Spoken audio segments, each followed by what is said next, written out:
This car hasn't been washed in over a year, so I'm gonna show you how easy it is today to wash this using our ProFlow and some of our products. For those of you that just think you could rinse your car and dry it up and you're done, no, look, always foam up your car, give it a nice scrub. Trust me, it'll save you money. So to start off with this wash, we're gonna begin with the wheels and move our way up to the paint. By diagnosing the car, I know it's sat for a year. I know I'm not gonna need anything heavy because it doesn't have heavy brake dust embedded on it. So something like Diablo Wheel Gel will just be a fine cleaner for it, since it is a maintenance cleaner and it's not as aggressive as our two-phase wheel cleaner. I applied some in my Mr. Sprayer pump foamer. I'm gonna foam this thing up, making sure I get a good lather. So when I clean it, it's a lot easier and a lot faster.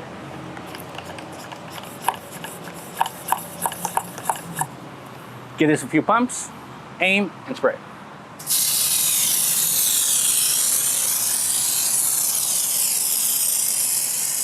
To clean my wheels, I'm using my Chanel wash mitt, something soft for the surface. Like I said, they're not caked up with a lot of brake dust because it's been sitting for a while. So a Chanel wash mitt will help me do the job just fine.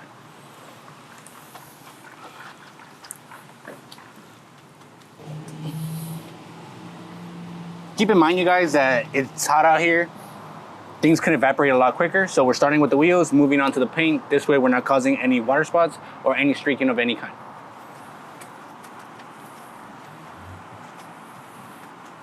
So now once we're done with one wheel, we're gonna get our wash mitt,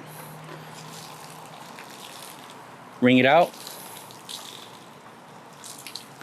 and put it back in our bucket and just clean it with our dirt trap in the bottom. Now we're ready to move on to our next wheel.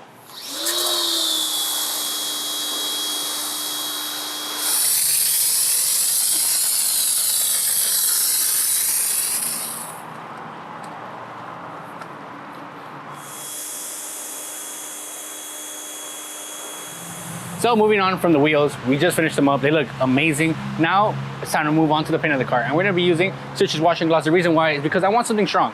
As you can see, this car has caked on dirt. It's been sitting for over a year. So we're gonna need something aggressive to make sure we're knocking all of this out, leaving a nice smooth finish. So the way I'm gonna approach it is I'm gonna rinse it off, give it a nice foam, a pre-foam. This way I'm getting as much dirt as I can off of the surface. So that way when I come with my contact wash, it's a lot easier and a lot safer for your paint.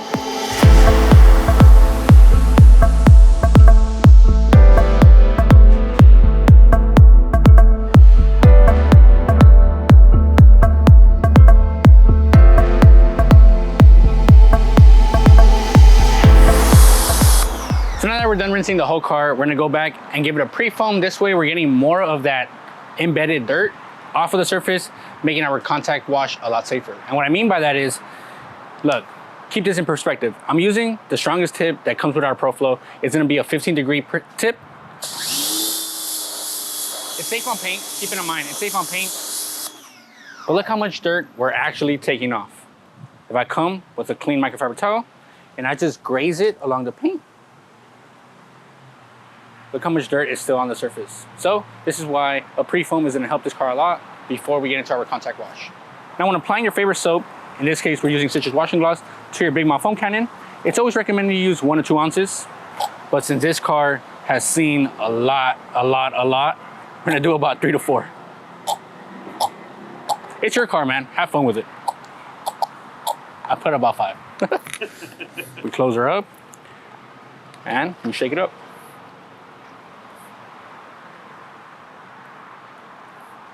Once you have a consistency in the color all around, that's when you know you're good to go. And for those of you that just think you could rinse your car and dry it up and you're done, no, look, if you pay close attention, look how the water is evaporating because it's hot. Obviously, it's drying off on the surface. But if you come around, look how much dirt you leave behind just by rinsing off your car. That's terrible. Now, when you come with a drying towel and you think you're just drying off the surface, you're actually scratching those contaminants onto your surface. So always foam up your car, give it a nice scrub. Trust me, it'll save you money.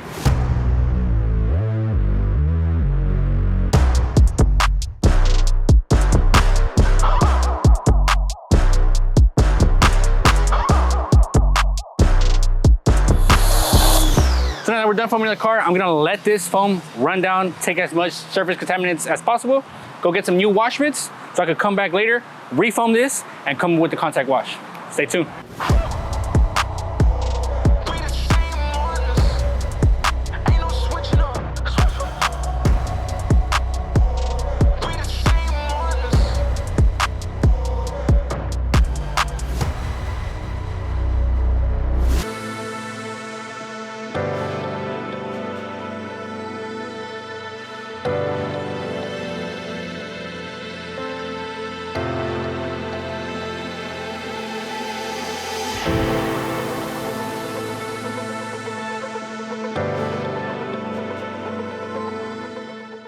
So we just finished rinsing off the car. We finished with the contact wash. Now it's time to dry it up with the Megalodon. The reason why I'm going ahead and drying up this car with the Megalodon is because it's sunny out here. So I'm trying to reduce any water spots from occurring. And the Megalodon is gonna help me achieve that because it dries anything instantly. As you can see, I'm not even stressing with multiple wipes back and forth. Just simply put it on the surface, wipe it once, and it's dry. You're seeing it, there's no edits. The camera guy is not doing any movie magic because it's true. Look, simply just get onto the surface, give a nice wipe, and bam, just like that, baby.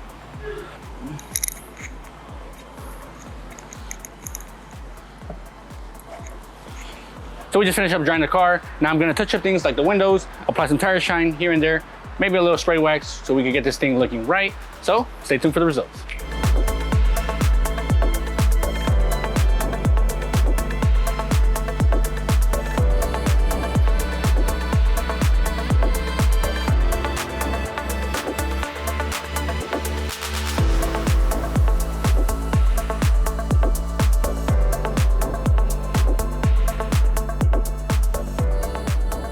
And just like that, we're done washing this car. The results speak for themselves. It's a night and day difference, as you can see. Keep in mind, this car sat for over a year, so a wash might not cover it all. Let us know what you guys want to see next. A polish, a clay, a wax. The list goes on what we could do to this car to extend the clarity and shine. You know where to pick up our products at chemicalguys.com or visit your local detail garage for any of the products you've seen on today's video. I'm Alex. I'm gonna stop talking and let you guys enjoy this view.